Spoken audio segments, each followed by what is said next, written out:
Third chapter का यानी विद्युत धारा का ये लास्ट टॉपिक है, जिसका नाम है व्हीटस्टोन सेतु। तो व्हीटस्टोन सेतु क्या होता है? एक अज्ञात प्रतिरोध को ज्ञात करने की एक युक्ति है, जिसमें 4 प्रतिरोध लगे होते हैं। 4 में से 3 ज्ञात होते हैं और 1 अज्ञात होता है। तो 3 प्रतिरोधों की सहायता से, जो ज्ञात है हमें, उनकी सहायता से चौथा अज्ञात प्रतिरोध हम ज्ञात करते हैं। तो इसमें किरचॉफ का नियम लगता है, लूप नियम, और किरचॉफ के लूप नियम की सहायता से ही हम इसको जो सोल्व करेंगे या इसका जो अज्ञात प्रतिरोध है वो हम ज्ञात करेंगे। तो इसमें अज्ञात प्रतिरोध ज्ञात करने से पहले या अज्ञात प्रतिरोध ज्ञात करने के लिए व्हीटस्टोन सेतु का संतुलित अवस्था में होना जरूरी है। और संतुलित अवस्था में होने का मतलब है कि उसमें एक धारामापी लगी होती है। उस धारामापी में अगर शून्य विक्षेप आए, यानी उसके अंदर कोई धारा प्रवाहित ना हो, तो हम कह सकते हैं कि व्हीटस्टोन सेतु जो है वो संतुलित अवस्था में है। तो यहां पर एक व्हीटस्टोन सेतु का एक परिपथ दिखाया गया है, जिसमें 4 प्रतिरोध जुड़े हुए हैं और इनके बीच में विकर्ण में एक धारामापी G है, गैल्वेनोमीटर भी कह सकते हैं इसको, जो विक्षेप देखता है। यहां एक बैटरी है और यहां पर एक कुंजी है की। तो R4 जो है वो अज्ञात प्रतिरोध है और बाकी के हम चेंज कर सकते हैं, वो हमें ज्ञात रहते हैं। तो हमें क्या करना है, इसको संतुलित अवस्था में करने के लिए जो बिंदु B और बिंदु D का जो विभव है, इन दोनों का विभव अगर बराबर कर दें हम, इनमें R1, R2, R3 में चेंज करके, तो अगर यहां का और यहां का विभव, दोनों बिंदुओं का विभव बराबर हो गया, तो उस कंडीशन में धारा ना तो इधर से नीचे की ओर आएगी और ना ही नीचे से ऊपर की ओर जाएगी। ऐसी स्थिति में हम कहेंगे कि भाई जो ये व्हीटस्टोन सेतु है वो संतुलित अवस्था में है। और यदि ऐसा ना हो, मान लो यहां का विभव ज्यादा है, यहां का कम है, तो उच्च विभव से निम्न विभव की ओर धारा प्रवाहित होगी। और अगर डी का विभव ज्यादा है बी से, तो डी से बी की ओर जाएगी। लेकिन ऐसी स्थिति में हम अज्ञात प्रतिरोध ज्ञात नहीं कर सकते। तो अज्ञात प्रतिरोध ज्ञात करने के लिए दोनों सिरों का जो विभव है वो होना चाहिए बराबर, यानी VB बराबर VD। तो यहां देख लेते हैं पहले कि ये है क्या, कि व्हीटस्टोन सेतु 4 प्रतिरोधों की भुजा वाली एक युक्ति है, जिसमें या जिसकी सहायता से अज्ञात प्रतिरोध ज्ञात किया जाता है। सेतु में 4 प्रतिरोध R1, R2, R3, R4 दिए हुए हैं, जिसमें से R4 क्या है, अज्ञात प्रतिरोध है। बिंदु B और D का जो विभव है वो बराबर होना चाहिए, पर ऐसी स्थिति में जो धारामापी है इसमें कोई धारा प्रवाहित नहीं होती, यानी शून्य विक्षेप की स्थिति होती है, या यूं कहें इसमें कोई विक्षेप नहीं आता है। अब देखें यहां पर ऐसी स्थिति में जो IG, यानी इसमें जो धारा आ रही है IG, उसका मान 0 मिलेगा जब संतुलित रहेगा तब।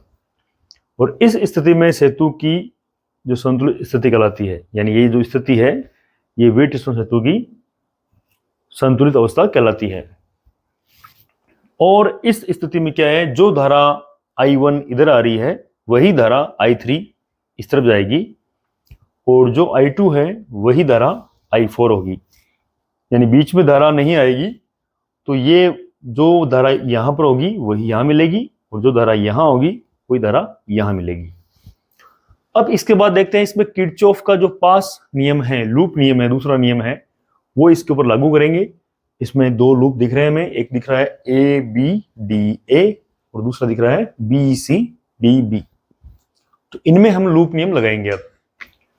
अब देखो इसमें जो ये लूप है ABDA, इसमें लगाएंगे हम किरचॉफ का पास नियम। तो देखते हैं यहां पर, अब पास ABDA में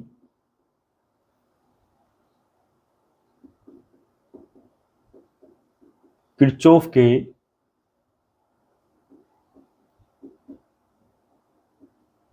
लूप नियम से। तो यहां पर हमने जो लूप धारा ली है उसकी डायरेक्शन ये ली है, आप कोई भी ले सकते हो। तो यहां पर देखना है कि इसमें सबसे पहले देखो कि जो I2 है ये इसमें इस लूप धारा की दिशा में है, यानी ये हम ऐसे ले रहे हैं और I2 भी इस तरफ जा रही है। तो I2 और लूप धारा दोनों एक दिशा में है, जबकि I1 इस तरफ आ रही है और ये लूप धारा इस तरफ जा रही है, दोनों विपरीत है। तो ये हमें मिलेगी नेगेटिव। तो देखें -I1 R1 प्लस IG का मान 0 है, तो यहां पर आप 0 कर दो और प्लस में यहां पर आपको मिलेगी I2 R2। तो I2 R2 मिला, प्लस में क्यों मिला? क्योंकि ये जो लूप धारा की दिशा और इसकी दिशा बराबर है। ये जो बनाया हमने इसको बोलते हैं लूप धारा। तो ये हमें मिला, बराबर में क्या है? 0 है। अब माइनस का है, इसको इस तरफ अगर ट्रांसफर करेंगे अपन तो मिल जाएगा हमें ऐसे I1 R1 बराबर I2 R2। और इससे हमें I1 बटा I2 का जो अनुपात मिलेगा इसको इधर भेजेंगे तो ये हो गया R2 बटा R1, समीकरण 1। इसी प्रकार लूप देखते हैं ये वाला। तो देखो इसी प्रकार पास BCD B में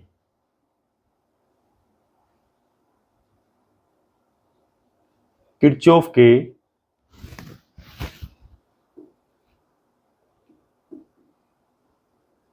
लूप नियम से, तो इसमें हमें देखना है कि जो हमारी लूप धारा ली हुई है वो ली हुई है इस प्रकार। तो यहां पर I3 के विपरीत है, ये I3 इस तरफ आ रहा है, लूप धारा इस तरफ जा रही है।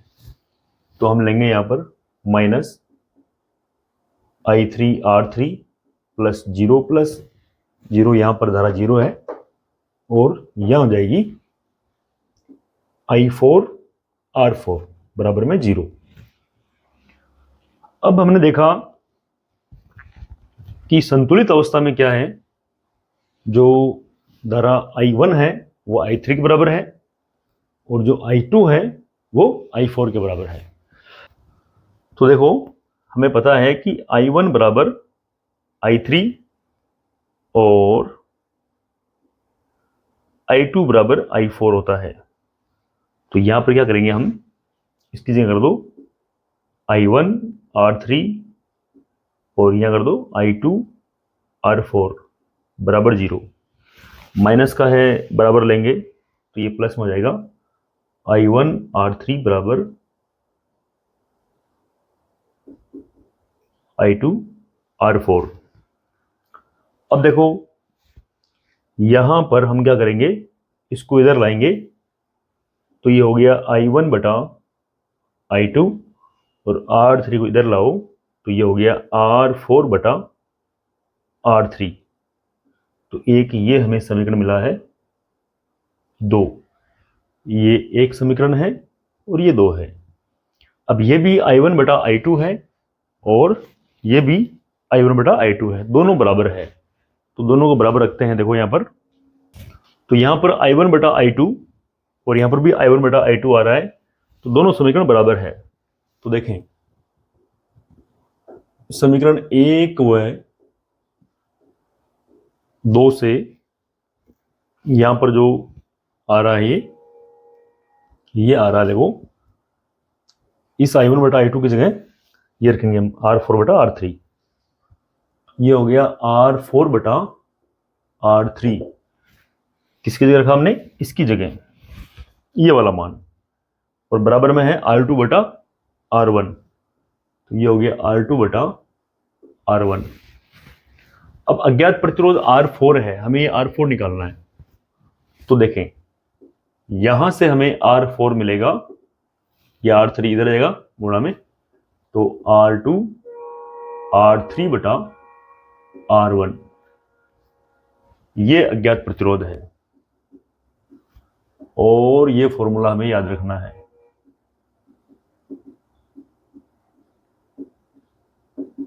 तो ये अज्ञात प्रतिरोध है।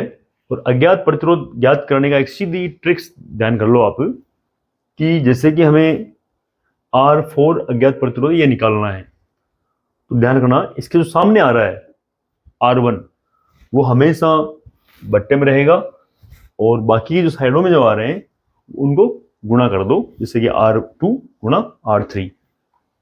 अगर R3 यहाँ पर अज्ञात प्रतिरोध यहां दिया हुआ है, तो इसके सामने वाला जो R2 है वो बट्टे में आएगा, और बाकी ये दोनों गुणा में आ जाएगा यहाँ पर। तो ध्यान देना है कि जो अज्ञात प्रतिरोध होता है उसके सामने वाली जो भुजा होती है उसका जो प्रतिरोध है वो बट्टे में आएगा, बाकी जो दोनों हैं वो गुणा में आ जाएंगे। तो ये अज्ञात प्रतिरोध ज्ञात करने का एक फॉर्मूला है, जिसको हम व्हीटस्टोन सेतु की सहायता से ज्ञात करते हैं। और ये संतुलन के सिद्धांत पर कार्य करता है, जिसमें किरचॉफ का जो सेकंड नियम है, लूप नियम, उसके अनुप्रयोग से ये हल होता है। तो बोर्ड एग्जाम में ये बहुत ज़्यादा महत्वपूर्ण है, और इसके ऊपर कुछ न्यूमेरिकल्स बनते हैं, और डायरेक्ट ये जो है जैसा मैंने बताया अभी, इसको डायरेक्ट भी पूछ लेते हैं। तो इनमें अच्छी खासी बढ़िया से प्रैक्टिस करनी है आपको बार बार। अब एक की जो व्हीटस्टोन सेतु है, इसके सिद्धांत पर कार्य करने वाली एक युक्ति और है, जिसका नाम है मीटर सेतु। अब ये आपके बोर्ड के सिलेबस में तो है नहीं, लेकिन प्रैक्टिकल में ये एक प्रयोग जरूर है आपके। बाकी बोर्ड में ये टॉपिक था वो हट गया है, लेकिन मीटर सेतु जो है वो प्रैक्टिकल में पूछ सकते हैं आपको कि भाई मीटर सेतु किस सिद्धांत पर कार्य करता है। तो मीटर सेतु जो है वो व्हीटस्टोन सेतु के सिद्धांत पर ही कार्य करता है। और मीटर सेतु इसको इसलिए बोलते हैं कि उसके अंदर 1 मीटर का तार लगा होता है और 1 मीटर की स्केल लगी होती है। तो इसकी सहायता से भी हम अज्ञात प्रतिरोध ही ज्ञात करते हैं। और इसी के साथ हमारा जो थर्ड चैप्टर है ये कंप्लीट हुआ, और इसके जो न्यूमेरिकल्स वगैरह है वो चलते रहेंगे। न्यूमेरिकल्स तो हर चैप्टर के चलते रहेंगे बीच बीच में। बाकी जो मेन जो स्टेप बाय स्टेप जो पॉइंट्स है, फंडामेंटल है, जो कंसेप्ट है इसका, वो इसका कंप्लीट अपना अकॉर्डिंग टू एनसीईआरटी कोर्स।